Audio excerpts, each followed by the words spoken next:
Welcome to All Worn Out. I'm your host, Warren Meredith.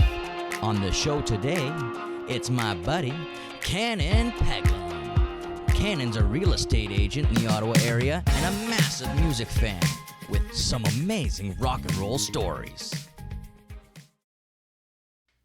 Hi, everybody. Welcome to All Worn Out. I am your host today, Warren Meredith, and joining me is the very awesome and amazing Kannan Pagalam. Did I get your last name correct? Yes, Pagalam. Excellent. And Kannan has been my friend now for a number of years. Of course, like everyone else that I'm talking to, I met Kannan on the music scene here in Ottawa, Canada. And what I've discovered about Kannan is he pretty much knows everybody when it comes to rock music in Canada. And probably indie rock music. Well, I mean, that's your humility showing right now, Kannan, but we're going to dig into it. We're going to find out about these characters that Kannan knows, and also about his journey from Vancouver all across the country, right? Well, I lived in Vancouver and worked in the film industry and construction industry. I actually lived in Calgary at one point when I was working at a music magazine. And in Vancouver, I worked at a music magazine. So I've always sort of been I call it being a gig rodent, because I'm always there. Come this way a little bit for me. And then Kannan, so that's pretty cool. So way more traveled than me. And I'm just going to tell people, Kannan has helped me out a lot over the years in ideas and figuring out just thought processes of how to be a band. I mean, ways to get better, ways to sell more, ways to do things. And I want to talk about that with Kannan today as well, just some of his ideas and concepts, because I think they're interesting. And I really hope bands are watching and taking note. We'll talk about Kannan's favorite bands from Ottawa. We'll talk about Kannan's favorite bands, period. Well, again, I've always had this thing about music where I believe I never liked it in the 80s when I used to read in like the magazines, like back then, Hit Parader and Circus, one band dissing another or something like that, and telling their fans that they shouldn't, if you're a fan of my band, you can't be a fan of that band. And hey man, you know what? I like using the purple crayon. I like using the green crayon. I like using the orange crayon. Even though I am through and through nothing but loving hard rock. Mm-hmm. The Eminem Show album entertained me like incredibly. Like that kid's talented with his vocal. Well, he's not a kid, but he's talented. At the time when it came out, he pretty much was. Yes. Which is what's amazing. He was pretty young. And yeah, so you like all music, but you are a diehard rocker at the core. Well, when I saw Taming Sari the first time was at a battle of the bands. And then I was like, oh, there's something different about those guys. They're actually trying to be fun and catchy, And so I went and checked you out again. And that's when I introduced myself to you, actually. And I told you that I would, if you give me a couple of copies of your album. I bought a copy of your album, but I said, if you give me some, I'm going to mail them to radio stations and to friends of mine out west. And I did. All right. So there you go, folks. This is the first point and the first thing for you bands out there, you young bands. Did you hear that? He used the snail mail. He didn't worry about email. He got a physical copy, and he mailed that to somebody he knew. And you know what? It's brilliant, right? People today, they don't think about this stuff. Everything's online. Everything's digital. Everything is move it and groove it. But I think the old school methods of putting something in someone's hand sometimes is the best play. Well, it's tangible. Yeah. Growing up, the albums meant everything to us. Like if you read those stories about Keith and Mick meeting at the train station, and Keith was all like, "What do you got in your albums?" Well, back when I was growing up, all this stuff cost money. We had to pay for it with our allowance or from our part-time job money, and it was a process. It was such a process to get the album. Like when Master of Puppets came out. After school, hop on the number 2, get down to Record Runner, find it, buy it, run home. maybe imbibe in some illegal partakes at the, before we went down in the basement, threw it on my friend's turntable, and there's like 14 of us headbangers there turning off the light and listening to this, and even before Master of Puppets came out, I ran home from a house party because they're only going to play the tracks on like the midnight metal show on Shea. And, I had to sit there with my ghetto blaster and get ready and hit record, sat there in the dark, listening to Battery and Master of Puppets going, what the fuck was that? Like I felt like somebody grabbed me by the back of the hair and smashed my teeth into the curb, and this is something James spoke about on the podcast yesterday, is that from the album experience, he wishes, like, his band is putting out singles, and I understand my band was putting out singles as well, and doing an album today is so daunting and difficult because how are you going to make sure anyone listens to those other songs? It just seems like it's a real gamble today. But what you just explained is what we all want as artists. It's what we all want people to go through. We want them to get it and go, wow, this is so cool and exciting, and spend time with it and then become attached to it. Like, these are the things we really dreamt about coming into this. You've been in many bands, correct? I've been in a few, and I'm playing in one actually currently. What are you guys called? We're called Motor Spirit. Motor Spirit. That's very cool. And obviously you're doing the rock music. Are you doing covers or originals? We're doing originals. Oh. And Motor Spirit actually started out back in 2009. Okay. And all we did was just play.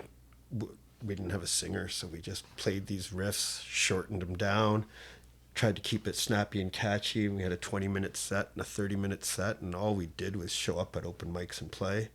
And then they started letting us play longer. Then they said, hey, can you come and play a gig? And so we did. Hey, that's very cool. Then, they're like every band, we have our tete-a-tetes and things get called quits. But, we started back up again with the guys sort of hanging around the living room playing acoustically, and then they wanted to put it back together, and Good. We're playing tonight, actually. Really? Yeah. We never announced this stuff, but I guess I am now. I'm breaking a band rule here or something. Oh, no, this is a band rule? It's not really a band rule. It's just that we're all a bunch of 50-year-old guys that we're not virtuosos, man. We are literally that meme of, we don't play our guitars because we're good at it. We play it because we bought them and we have fun and we're still doing it, right? Okay, cool. So nobody has any grand delusions of cutting an album or making a video. We just actually like to go out and play live. Okay, so let's go back in time. Where were you born? In Canada. You're in Ottawa? I was actually born in Toronto. Ah, very cool. And where did you go to school? I went to primary school here in Ottawa. My parents kind of sent me back and forth to India. I did do some middle schooling in India, but I did all my high school in Ottawa, and I grew up in Beacon Hill North, and I went to Colonel By. Colonel By. And then after that, I went to Algonquin. Well, there you go. And then I worked at Carleton. So you're in Ottawa. You are pretty Ottawa, but you know. Yeah. But you did just explain. Toronto, you've been to Vancouver. Well, I was a India, infant, all over the place. So you're a little more cultured than me. I mean, I've been out of the country once for like half an hour, something like that. Really? Yeah, very sad. And I've been to Do you have a passport? Yeah, I do now. And Okay. I have I had plans to go somewhere, but we'll get back on those plans again soon. But yeah, I'm not very well traveled. So kind of jealous when I hear stories like that. So let's talk about music. What was music like for you as a child? What were you interested in? What were you surrounded with? According to my mom, I really liked Gypsies, Tramps, and Thieves by Cher. That, like, when it came on the radio, I used to rock back and forth in my crib until I broke it. Typical. And it's kind of funny about that because, when I saw the Chord Pro and somebody had that song in front of me, it was like, I kind of went, oh, I know this. And the person went, yeah, you do. And I'm like, but I'd never played it before. But it was just so ingrained in me. Yeah. And I was like, why do I know this song? And then I told it to my mom, and she's like, you used to dance to that all the time in your crib. Hey man, my sister has a 10-month-old, and I'm telling her all the time, like, make that child listen to half an hour classical music every day, no exceptions. It's like music class time, and we're gonna set Any music, all music, really. It's all. we're gonna set that perfect pitch going, and you get it going early and young. Of course, we've got plans for her to take over the world. That's just the way it is, When you have a niece or whatever, or nephew, it's just you've got plans. What's the first song that caught your interest? I remember being at the babysitters waiting to be picked up. Maybe I was 3.5, and I remember La Bamba. It's like that's a 50s song. And I remember dancing in the crib, and the babysitter had daughters who were in their teens. And I can remember thinking they were great. I can remember thinking, yeah, I'm dancing with girls. This is fantastic. And you're in a crib? Yeah, some kind of device keeping me in a little zone. And you know what I mean? Like, it was fun. But I can remember, that's my They created earliest... you like a dog. Yeah, and kind of. Like, it was like an area that I was in. A playpen. Yeah. Okay. I think so. And what else? I mean, my mom's always been singing. Like, ever since I was little, she's always singing. And then I was always listening to country music. There was a lot of country music around me growing up. There's a lot of old music, 50s music, Elvis, that type of stuff. Yeah, so I think I had some Beatles as well. Like, I was talking about on one episode how the first albums I discovered were... Jackson 5, which blew my mind. I put that on the record player, and I had no I had no idea what hit me. I was like, wow, well, that's just the best song I ever heard. And then after that, I put on Frampton Comes Alive, and wah, wah, wah, wah, wah, wah. And I was like, people don't do that anymore, And then after that, it was Beatles, Sgt. Pepper's. So I mean, those were the first three. My mom did good. She made sure that my first 3 records that I listened to were good records to listen to. Like, they made sense now. I go look at it, I go, yeah, those were good ones to pick for me. And, but yeah, so you're young, you're into that music. When do you decide, what song comes along and makes Kannan go, I'm rock and roll. I'm sold. My soul is rock and roll now. Chuck Berry, Johnny Be Good. My parents had that on some compilation K-Tel records when they were like new immigrants to Canada, and they were finally able to buy a black and white TV and a thing. And I clearly remember Johnny Be Good making me just want to move, and I guess I saw Chuck Berry on TV or something. And so, like, the more I discovered about Chuck, the more Chuck is just a huge, one of my 6-string gods, shall we say. Okay, so he introduces you to a lot of people. Obviously, he introduces you to the Beatles, introduces you to all kinds of rock music. And what's great about Chuck is from the get-go, I think he shows the marketing skills that a lot of artists either need to acquire or don't ever get. I don't think it was marketing with Chuck. I think it was more business savvy. He was like, fuck you, I'm getting paid. And, I'm good. I want my quarter. Contract says it's like 10 cents. Give me that dime.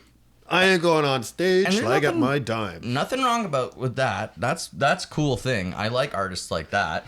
I was kind of referring to like his dance, right? The way he does the hop with the guitar.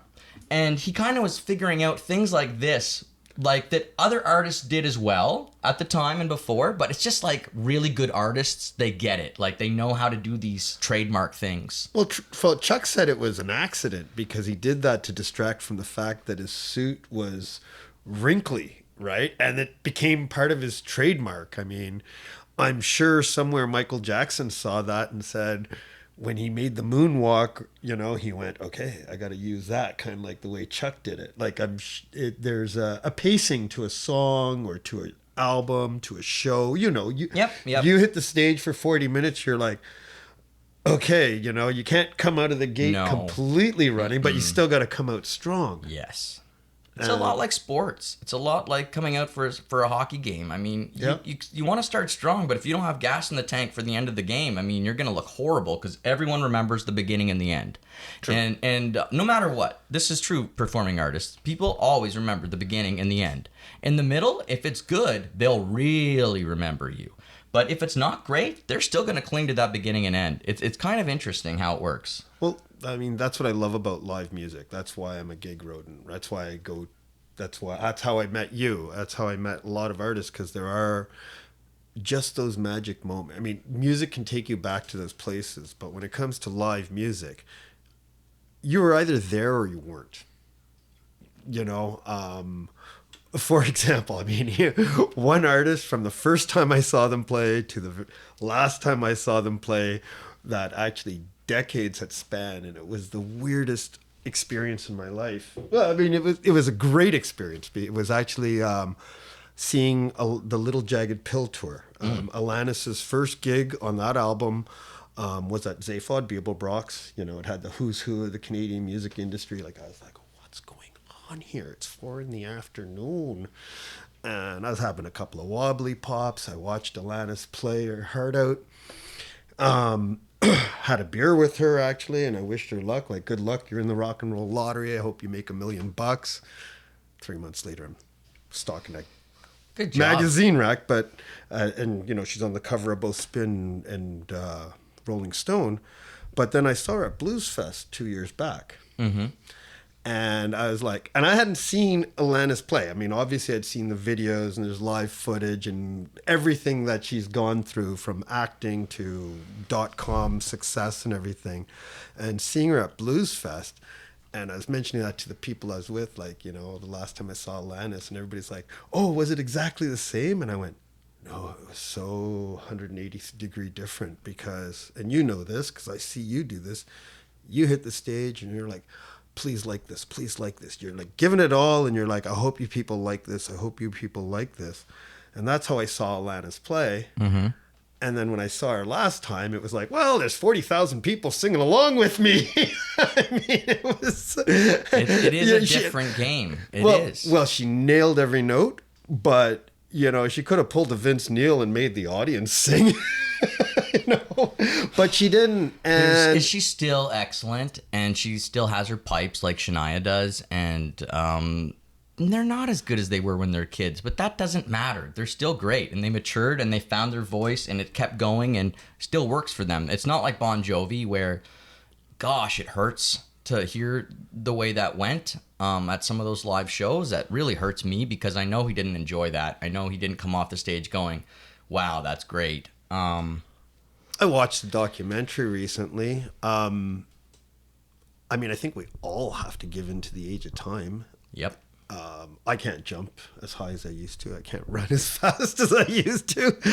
And that kind of happens. And I think if you're one of these legacy kind of bands, I think your audience should appreciate that. I mean, I don't think Mick Jagger can sound anywhere like how he used to.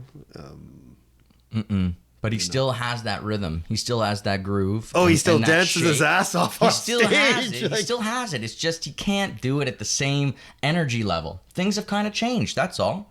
But that's a good story about Alanis. What year was that you saw her at Zaphod's? I think it was 1996. Okay, and then there's another story you told me before that I think is interesting, and that's the Nickelback story about them coming into Ottawa and the other band making a big deal about having a video to show people, and they wanted that story. Oh, that story. Yeah. Okay, so the Nickelback story actually starts a little bit before that. Okay, do it all. Do it all. Nickelback was, you know what? I just had heard the name Nickelback, and I heard that they were from Vancouver. So I actually got on the phone, old school way, you know, punch and dial, you know, put in a quarter, whatever it was. And I talked to a friend of mine, and they said, oh, they're like, yeah, you'll like them. You should go check them out, right? And they were playing at Zaphod's. It was, I think it was like a Wednesday night. I think it was called What the Fuck, It's Just a Buck. So I paid $1, like a loony, to see Nickelback play. What the fuck? It's just a buck. Yeah, exactly. I love it. And I paid a loony to go see Nickelback play. I went by myself. because nobody else wanted to go with me. And I saw Nickelback play. I thought they were tight. I thought they were fun. I thought they were rocking. I ended up sitting down and chatting with the lads afterwards, and I realized they were starving. It's not like Zaphod sells food, so I bought them a couple of rounds of beers. They seemed appreciative of it. And that was about it. And then a couple months later, Nickelback was coming back through Ottawa. I think this time they're playing Zaphods again. I think it was $2 this time to see them. Okay, like, I mean, technically the price to see them had gone double. Yeah, we doubled the price there. They're doing good. And I think last time, I think there was like 17 people in the bar. Yep. And this time I was looking at my friends going, hey, who wants to come see this band play with me? And they're like, oh, drink specials going on at Stony Mondays. And I'm like, okay, I'm going to go see this band. It's $2. Go see Nickelback play. Maybe there was 28 to 34 people in the bar, including the staff. Nickelback did their thing, you know, rocked it, did it well. I said hi again, bought them a couple of beers, and off on the road they went. Next time you hear Nickelback, well, they're on Much Music. And then there's songs playing on like 2 or 3 radio stations in town. And then it's like, oh, there's another video, and there's another song playing. And then there's another video, and there's another song playing. There's another video, and it's all happening. It was lightning fast for those lads. And I don't even think the 4th song that was released as a single was even playing on a radio station at the time. And then Nickelback was now coming back through Ottawa on a Thursday night, but they are at Barrymore's. Mm-hmm. Loved that bar. So much fun there. Had, so many memories. And this time it's $8. That was a big deal back then because $5 was normal for a gig. Okay. And $8, especially on a Thursday night, was kind of expensive at the time, right? Mm-hmm. Because I don't know, maybe a beer was $2.50 or $3. Gosh, we're talking about the '90s here, right? Right. Yeah. My goodness, folks. Wow. What? The world's gone to hell in a handbasket. I think that's the saying, right? I mean, beer used to be $2.50. What is wrong with the world, folks? I tell you.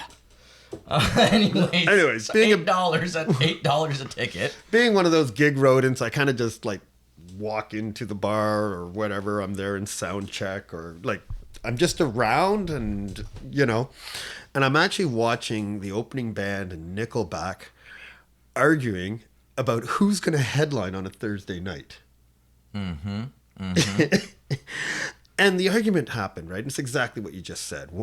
This local band is like, oh, but it's our video release party. Mm-hmm. And Chad Kroeger was kind of looking at them going, yeah, but we're Nickelback. We're breaking out right now. Like we're having our moment right now. You know what I mean? The second time Chad, when they said, yeah, but this is our video release and we're the hometown heroes and the posturing happens, right? And Chad Kroeger's like, do you listen to the radio or watch TV at all? I have to admit, I have a lot of respect for Chad Kroeger's business acumen, right? Again, like Chuck Berry and Chad, there's something like, these guys are talented, but if they don't have the business in there, they wouldn't be where they are, right? Yeah. And then it happened a third time as both bands are battling. And I remember Chad he sort of looked at his band and he was like, I got this. And he went, we're Nickelback. We'll be honored to open for you. And so, and this is the first time I kind of went, this is strange. I know you know me, Warren. Yeah. I'm up front, Rage Against the Machine. I'm getting crushed. I'm going to be there in the pit until I can't. Yep. I know. And this time I went to the balcony and I watched Nickelback hit the stage, and the bar was maybe 3/4 full. Mm-hmm. Nickelback played. People were walking into the bar. There must have been like 1,000 people. Yep. All lubricated, all kind of like, yeah, Nickelback, and everything. And some people were kind of upset that they missed part of the show. Yeah, I'll bet. Paying $8 for the ticket, and they're probably not going for the Ottawa band. And, well, yeah, they weren't there for the Ottawa band. Sasha, leave Kannan alone. Hi, Sasha. Oh, she's knocking over beers, is she? Oh, no, she's knocking over teacups. Oh, no. Okay. Sasha. Have you guys met Sasha? Sasha, come say hi. She's a big 115-pound baby that just wants to be with whoever is visiting, but she can't. Okay, Sasha, out you there's go. that hand-holding thing, eh, Sasha? Yeah, see, there she goes. Sasha, out you go. Come on. Out you go. Out, up, up, up. And anyways, so here I am, like, not doing my traditional in the pit thing, and I'm watching this show from afar, from up in the balcony, and I watch these local lads, you know, like the screen comes down, their video airs, screen goes up, there they are, they're hitting the stage, and yeah, it was like lemmings running off a cliff, man. Like I never saw an audience dissipate so quickly. So basically, what happened is Chad said, fine, I will go first. Then they killed it. Yes. And then everybody left because they got what they wanted.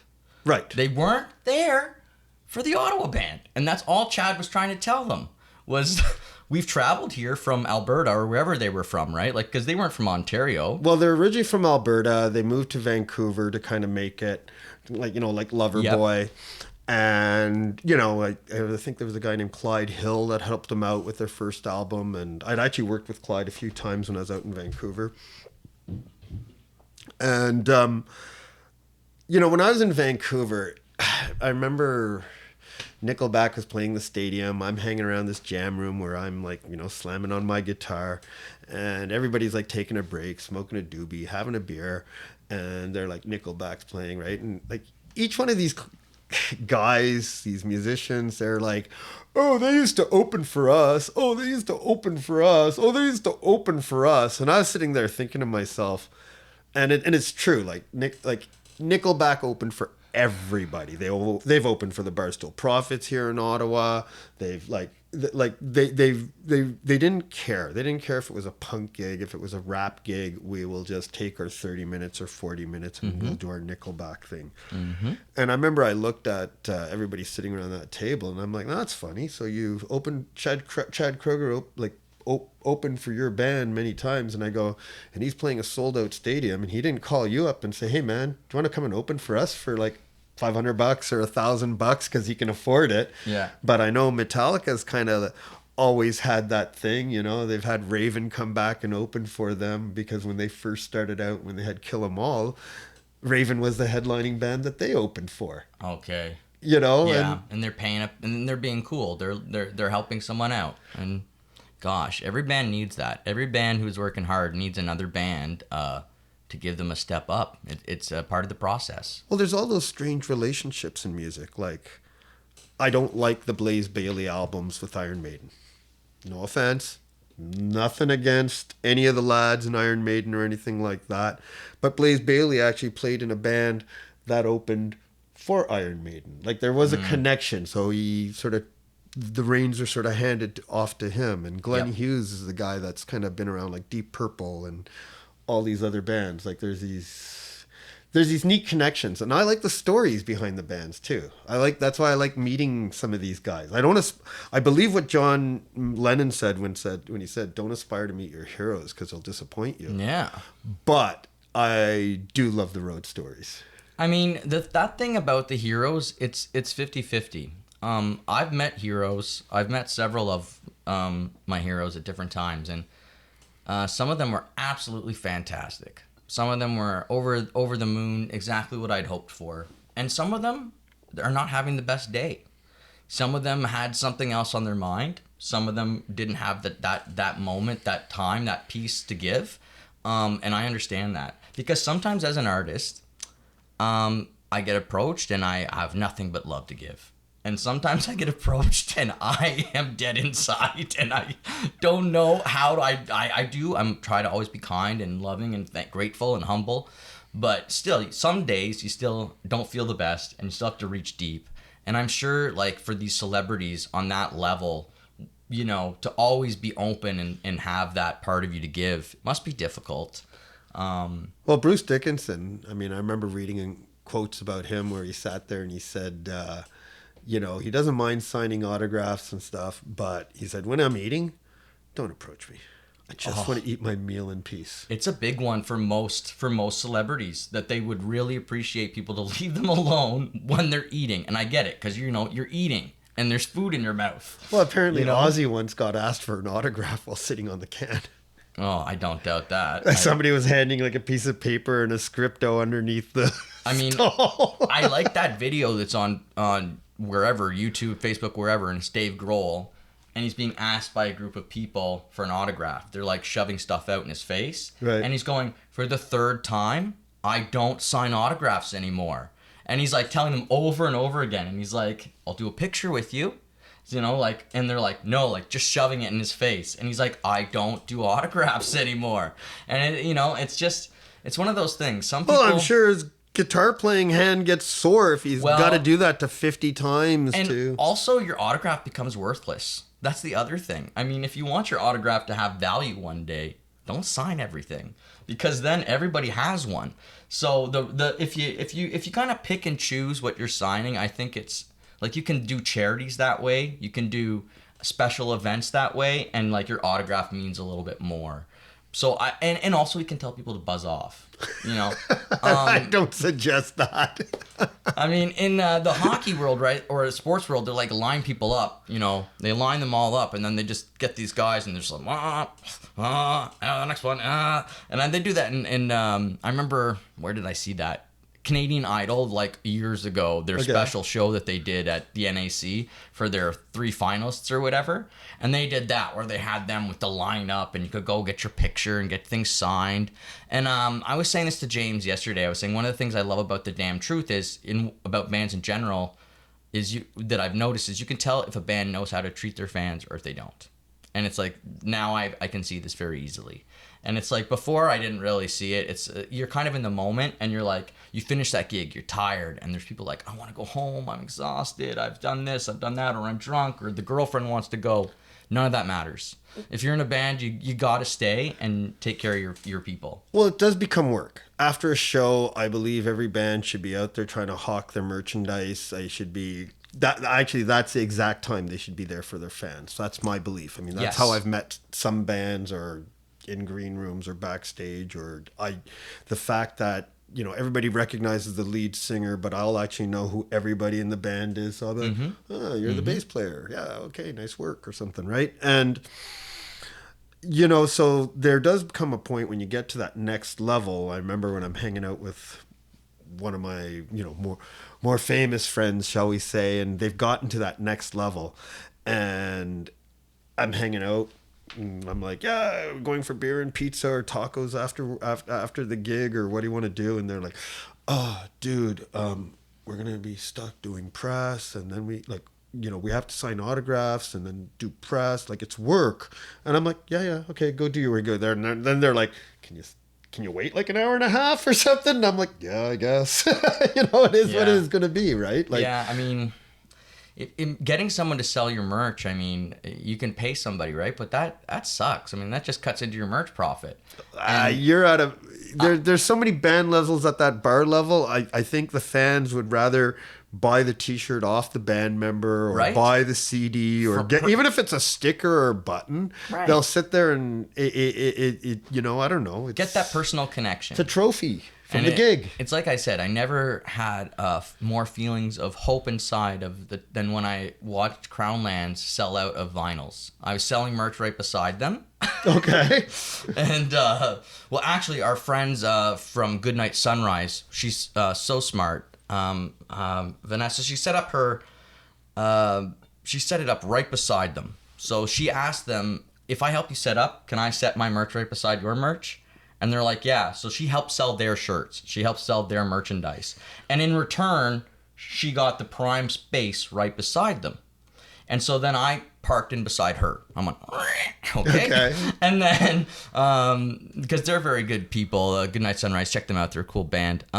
Anyways, so we both kind of watched in awe as Crownlands amassed this lineup at this Go North festival up in near Sault Ste. Marie, Richards Landing. Like, so the band gets off stage and there's a lineup at the merch table. Oh yeah, and but they weren't there for us, and they weren't there for any of the other bands. We sold stuff, but not like Crownlands. And I'll tell you, it was fun to watch. It was really fun to be that close and just see the boxes that they had, boxes of records, like 3 or 4 boxes. And by the end of the night, those boxes were just empty, just thrown, and the T-shirts gone. You know, it is work, right? It is. There's a whole, here's the product, you know, the album. Do you want it? Do you not want it? Okay, it's going to be this much. The money has to go. Somebody's got to count it. And if they're buying it off a band member, you know, like, you know, that band member should be saying thank you. Yeah. I've never seen it sell that fast, but both guys were there. Both members of Crownlands were the ones selling those records, and they were the ones making the connection with each fan. Well, and they probably made 150, 200 connections, personal ones. Well, if they, you know, that's 200 fans that were like, I bought that record off that band, right? Yes. And that's something a little bit more personal than to their friend who they turned on to the band and goes, oh, well, I ordered the CD online, or I just pushed a button and got it on my iTunes, right? So there's that. People... I mean, to me, that's what a lot of the music industry is, because I go to local gigs. You know, there's some people that only go to stadium shows and stuff like that. I like to have the bragging rights to go, yeah, I saw Nickelback for $1, you know, or I saw Alanis Morissette's first gig. To me, those are memories that, like, unless it gets Alzheimer's or something, they'll never take away. But those are the experiences that I love about the industry.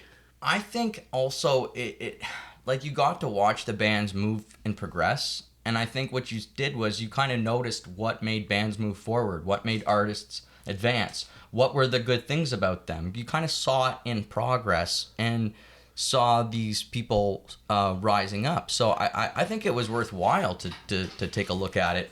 Another band that you know quite a bit about is Headstones. Yeah, I love those guys. Could you take us through the journey of your friendship with the Headstones? It's all about rock and roll, comic books, and bubblegum. Beer and doobies. You know, I heard that song on the radio. I heard that line and I was hooked. Mm-hmm. And the Woohoo-Hoos, you know, all of their songs, like live, those guys are thuggernaut rock and roll. But their songs can have a country cowpoke kind of flavor. Like, there's definitely a commercial vibe to their music that gets it played on the airwaves. So when I found out they were playing at Zayflod's, of course I had to go, and I was like, wow, that was too much fun. I got so many bruises on me and ended up like drinking beers and hanging out with the guys. And then I just kept popping up at their shows. And then they realized that I kept popping up in, like, you know, I don't know, like Calgary or, you know, like Oshawa or Cornwall or, you know, you're in Vancouver. Like, I remember one time when I knocked on the bus door and I was chatting with Trent, and Tim came out of the back and the bus, and, you know, he was going on about something. He looked at me, went running to the front, because back then they had a calendar on where they are, and he looked and he's like, we're in Vancouver. He's like, holy fuck, you get around. Like, he goes, seriously, dude, you get around from one end of the country to the other. Yeah, I wasn't expecting to see you. Yeah. You know. And I remember you bringing, was it the last time they played in Ottawa that you brought me there, and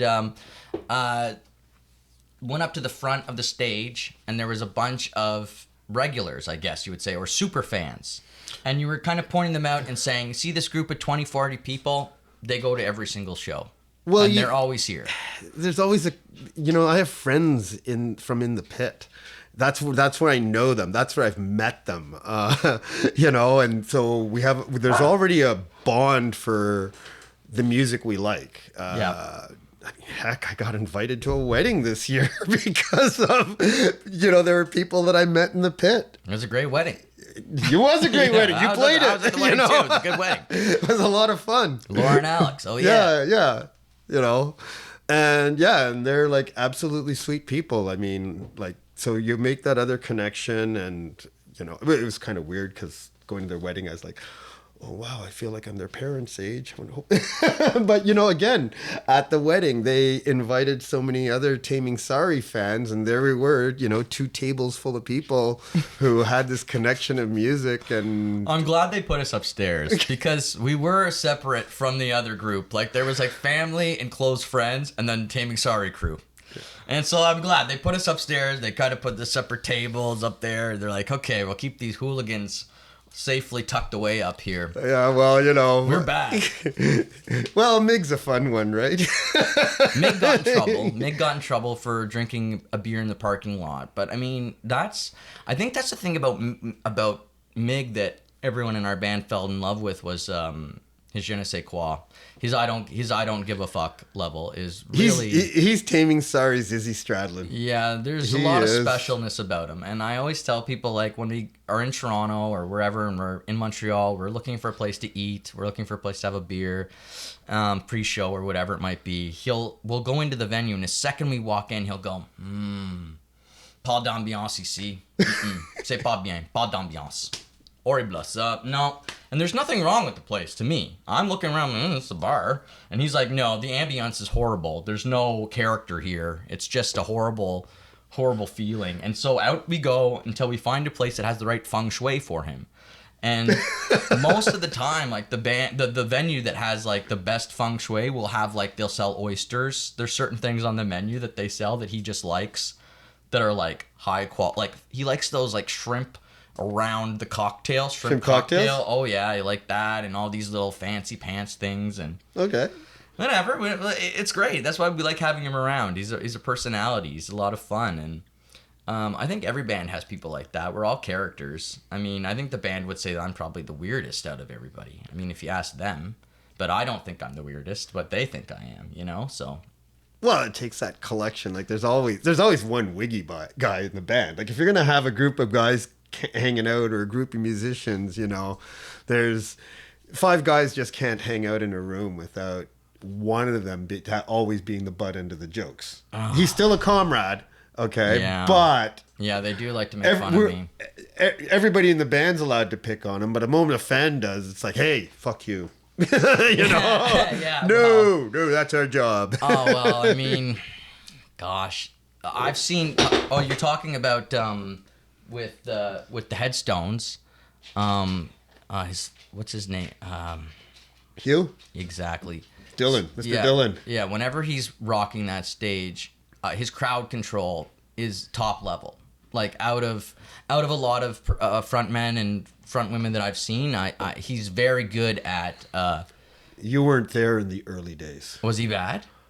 Oh man! Like I remember one of the most fun things when I was hanging out with the Headstones in Calgary, and some fan was like, "Hey man, Hugh doesn't spit on the audience anymore." And like when Hugh used to spit on the audience, it used to be like loogies, okay? And like, you know, like somebody like was getting a nasal oyster.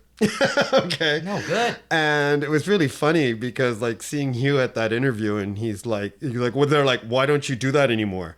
And, you know, and he's like, you see the size of the audience we play in front of? They spit back now. It's a good point. You know, we were talking about chicken wire on the stages in some of the states that protect from the beer bottles being thrown, and like how that's now pretty much gone away. It's no longer a thing. But I played a stage like that once. Yes, but back in the 90s, there was still some chicken wire stages, especially in the States and a few in Canada, which were, you know, protect people from being attacked by beer bottles on stage. I think it was from that movie, The Blues Brothers. Yeah. Because they played a show and that sort of became a thing. Yep. Now, here's the weird part. I've actually played behind chicken wire. Uh-huh. Mm-hmm. And this was in South Korea. Weirdest things. The mics came down from the ceiling. Oh, man. I wish... And there was like literally chicken. We were playing to an empty bar, but I was like, I wish there was an audience there to throw shit at us. I mean, that would have been like, wicked. That's so cool. It was a very surreal moment because my bandmates didn't speak English. So, yeah, you were in South Korea. You were teaching English? Correct. Okay. And you were spreading rock and roll over there, too, I'm guessing. Well, I walked into this bar I saw this live band. Their mix was terrible. Their feedbacking. So I walked up to the soundboard, fixed it, and then that sort of sparked a friendship. I kept running into them, and then what happened was they kept inviting me out, and they wanted me to be their sound guy. And at that point, I was getting a little bit of a depth on guitar, so I wanted to actually play on stage as well. And I got to experience the South Korean punk rock scene in a very, very strange way. South Korean punk rock scene. Yeah. I don't even know what to imagine. Like, I'm trying to imagine it in my head, but I don't know. Every Sunday night I would show up and I wouldn't to these guys' rehearsal space, and I would have no clue what was going on. It would be like, oh, we're just drinking beer and smoking dope here and jamming. Okay, that's fun. Oh yeah, they wanted me to help them with Nirvana lyrics. That was a huge thing for them. And I was like, oh God, are you kidding? Nobody knows what Kurt's saying. They wanted you to tell them what Kurt was saying, or they wanted you to help them write lyrics like him? No, they wanted me because they used to cover Nirvana songs. So because as an English teacher, how to say it right. Right, and they also wanted to know what he was saying, and I'm like, you're like, yeah, that's kind of a weird thing. Here, watch this Weird Al Yankovic video. Yeah, it's trying to explain Teen Spirit to them would be difficult. It would be kind of like a roundabout thing. You'd be like, well, you have to know what Teen Spirit is first, right? And I think that's the whole B.O. story, where people say that they were writing. People said they go into his house and it would smell like Teen Spirit in Kurt's apartment. Well, no, I think it was Kurt used to use his girlfriend's deodorant, and it's called Teen Spirit. Yes, that's it. And then his girlfriend's friend had written on the wall, Kurt smells like Teen Spirit. And that's it. Kurt didn't think it was about the deodorant. He thought it was something else. And that's kind of cool. That's a brilliant rock and roll story, right? And what's great is that he took the lyrics for something else, which is what a good lyricist can do, is they'll make one set of lyrics mean 10 things. And they're just able to do it by making it so open and yet closed in a very specific way. And it's hard to describe how to do it because only the best do it. Well, everybody can have their own interpretation to that meaning, right? Yes, exactly. Yeah, it's left open, but it has suggestion. You might not actually want to meet the songwriter and talk to them about the lyrics that you love, because you might get disappointed by them going, I hated that lyric.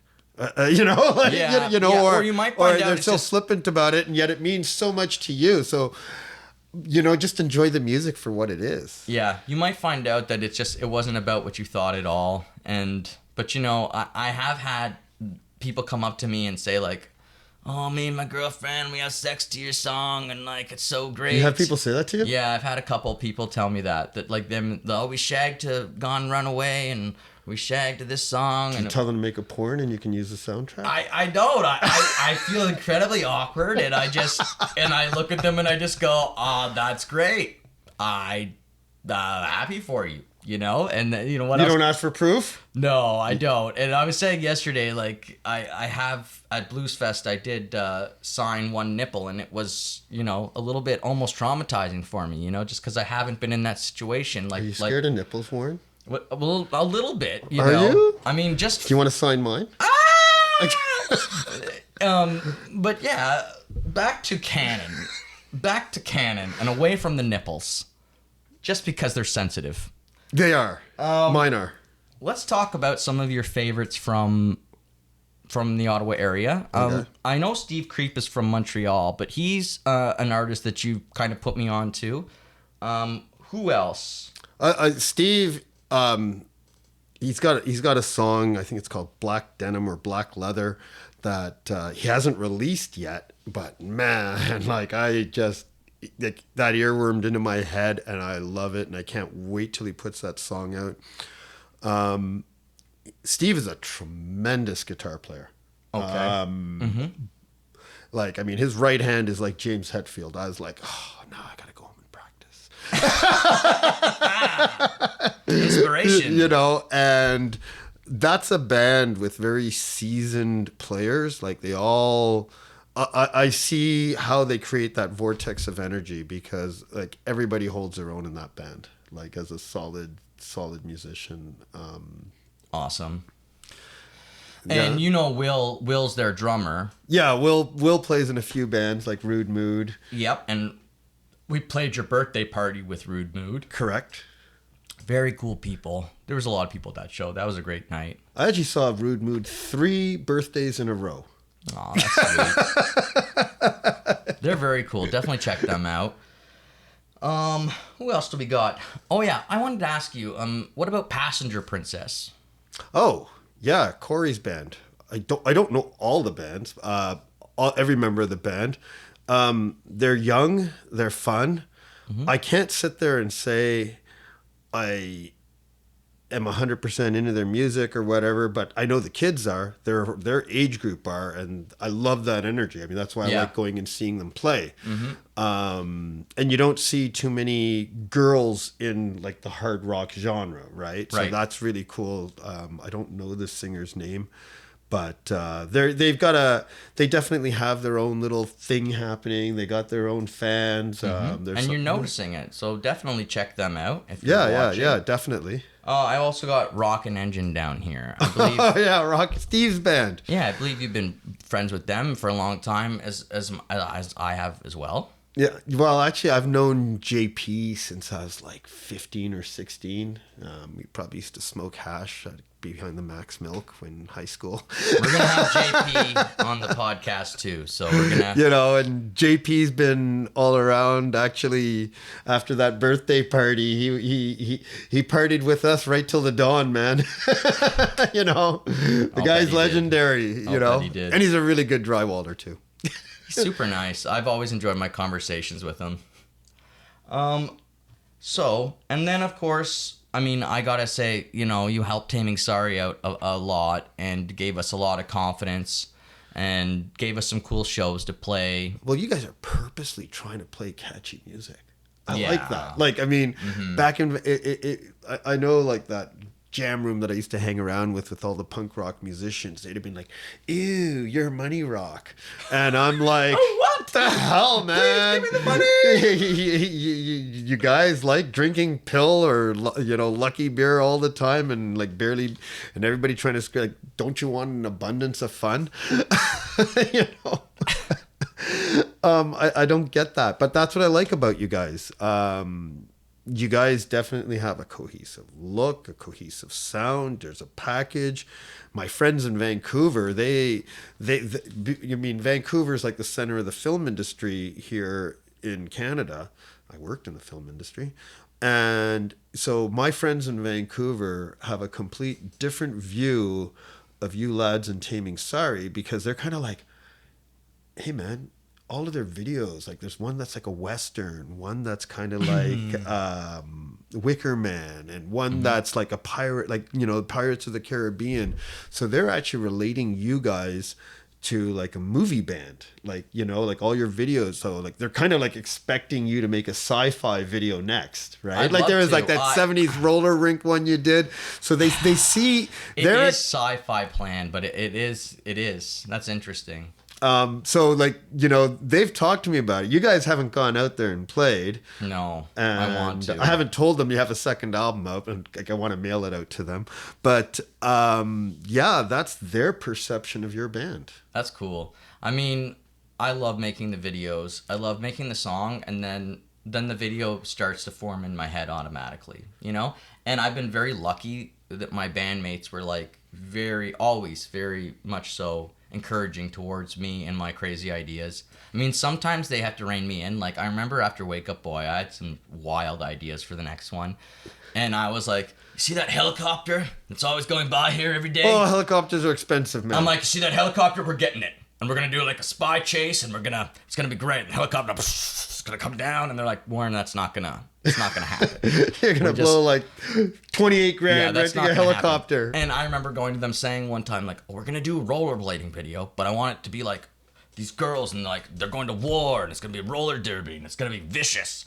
And they're like, I don't think we can coordinate like 2 full teams. And then later Alex was like, hey Warren, how about we like get this regular roller rink?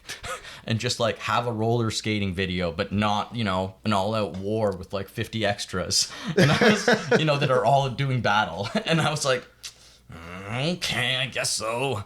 And, you know, it was a lot of fun. Well, no, it's impressive, the videos you've made. I mean, it's like, I know, what was his name that was on yesterday? James, you know.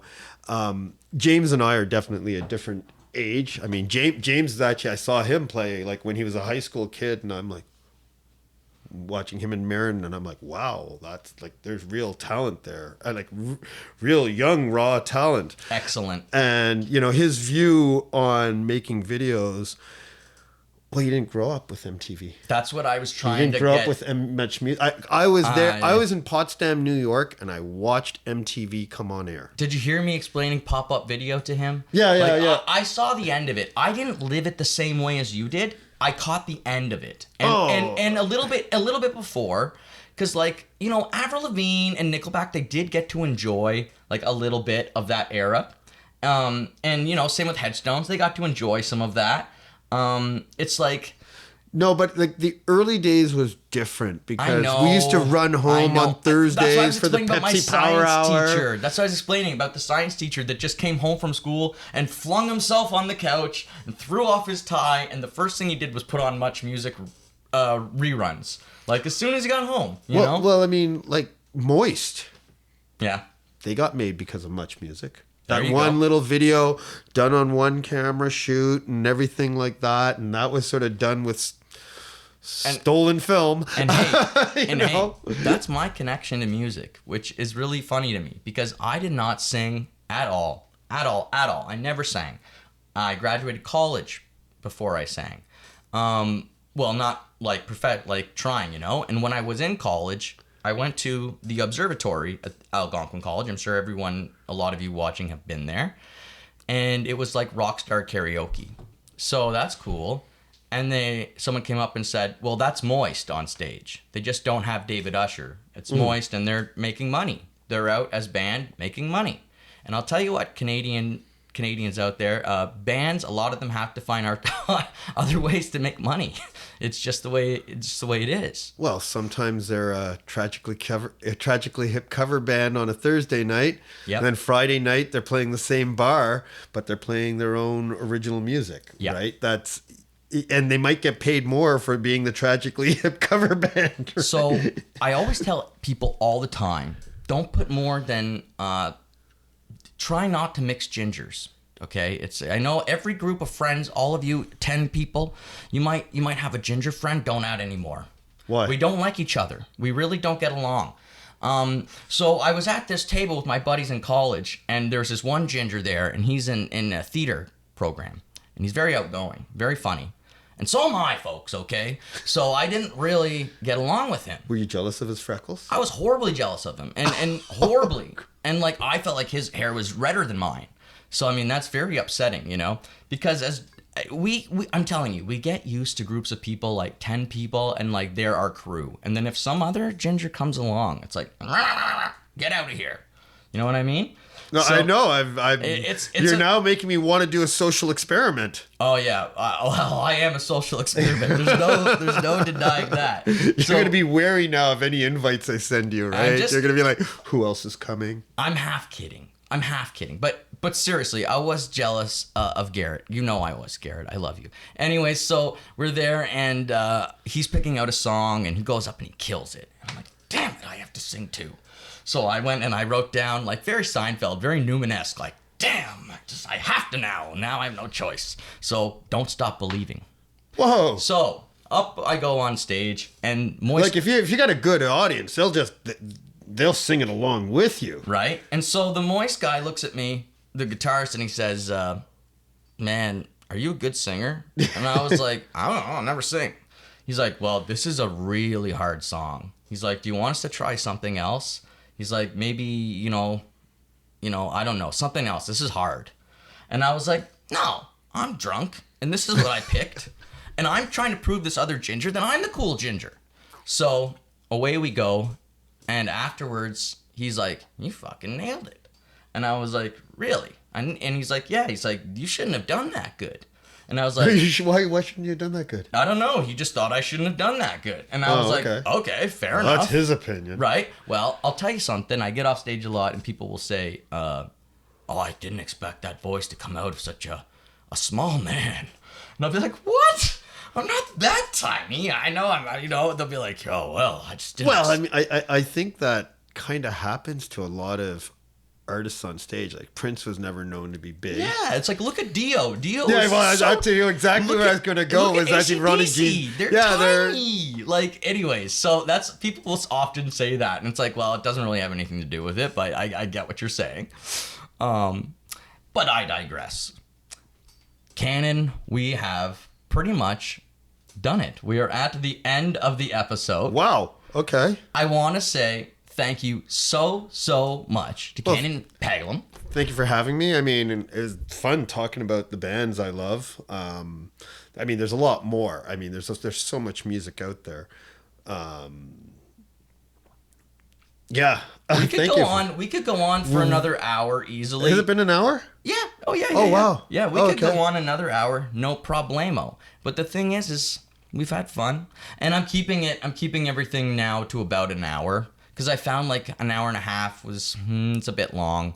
I mean, Cliffy C from Evil Creek did a great job, but yeah, an hour and a half was a little bit long for my taste. And there's no commercials. Yeah. I mean, you'd cut it down to 44 minutes if you had sponsors. There's no commercial. Yeah, if you want to be a sponsor, that'd be fantastic, But first we got to build up our viewership, and then we'll do some Heinz Beans commercials or something like that. Maybe we'll do some Teen Spirit deodorant commercials.